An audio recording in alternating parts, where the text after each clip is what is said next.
அப்போ சரின்னு சொல்லி அந்த 6 பிள்ளைகளோட என் ஹஸ்பண்டுக்கு நெருப்பு காய்ச்சல் செங்க மாதிரி வந்துட்டு. இப்போ வந்தா ஹாஸ்பிட்டலில் போய் கேட்டால் டாக்டர் சொல்கிறார் அது நெருப்பு காய்ச்சல் செங்க மாதிரி. கோயிலில் கொண்டே கேட்டால் அது செய்வினைன்னு சொல்லி. அதுக்கு செய்வினைக்கு நாங்கள் செலவழிக்காத காசு இல்லை. அங்கே 50,000 தாண்டா அங்கே கொடுக்குறது, இங்கே 50,000 தாண்டா இங்கே கொடுக்குறது. கடைசியாக சொன்ன மூத்த மகன் அப்பா மாதிரி இருக்கிறதால உங்களுக்கு தாலி தானம் செய்ய வேணும்னு சொல்லி ஒரு மந்திரவாதி சொல்லிச்சுது, நீங்கள் தாலி செய்து தாங்கன்னு சொல்லி அதையும் செய்து கொடுத்த. எதுக்குமே இந்த மாற்றமும் இல்லை. அப்போ சரின்னு சொல்லி நான் ஹாஸ்பிட்டல் போயாச்சு. போனதுக்கப்புறம் ஹாஸ்பிட்டலில் சொல்லியாச்சு நெருப்பு காய்ச்சல் செங்க மாதிரின்னு. அதுக்கு நாங்கள் வைத்தியம் செய்யணும்.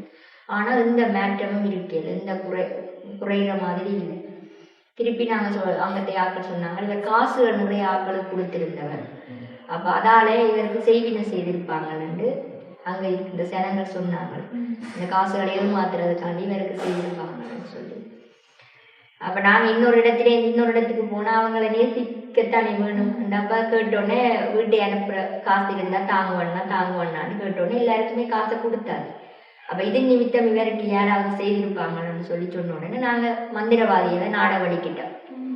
வைத்தியசாலையில் பலன் இல்லை. அப்போ மந்திரவாதியை நாட வலிக்கிட்டா ஒவ்வொரு மந்திரவாதி ஒவ்வொரு கதை. ஒரு மந்திரவாதிகிட்ட போனால் அந்த மந்திரவாதி இப்போ உங்களை செய்வினை விழுத்தி காட்டுறோம்னு சொல்லி என்னத்தையோ தண்ணி மாதிரி கிடைச்சிட்டு குடிக்க கொடுத்தாச்சு. அதுக்கு வாய்ப்புகளால் ஒன்று வந்து விளையில, நாங்கள் பார்த்து கொண்டே இருக்கிறோம், ஒன்றுமே விளையில. ஆனால் கொஞ்ச நேரத்தையால் கையை வச்சு சுற்றிட்டு எடுத்து காட்டிச்சு, இங்கே பாருங்க இதுதான் உங்களோட இதுக்குள்ளே வயிற்றுக்குள்ளே இருந்த மந்திரவாதி இதை செய்வினை கட்டி இங்கே பாருங்க. அதை கொண்டு போய் எரிக்கும் போது பார்த்தா அது மானின் ஈர. அதோட மகனுக்கு கோபம் வந்துடுது, இந்த மந்திரவாதி அடிக்கிறேன் குத்துறேன் அப்படின்னு. நான் சொன்னேன், இல்லை தம்பி அப்படி செய்யக்கூடாது, சரி நாங்கள் எங்களுக்கு பிடிக்காண்டி விட்டுடுவோம் என்று சொல்லி அதோட அந்த மந்திரவாதி இந்த விஷயத்தை நாங்கள் விட்டுட்டோம். அப்படி இருந்து கொரோனா ஹாஸ்பிட்டலில் ஹஸ்பண்ட் வருத்தம் கூடி அந்த போயின்ற போர்டில் கேர்ள் நிற்கலாம் தானே, நான் ஸ்டாப் பண்ணபடியாக 10 மணி மட்டும் விட்டாச்சு. அப்போ எங்கள் ஹஸ்பண்டோட மகன் தான் நின்றது.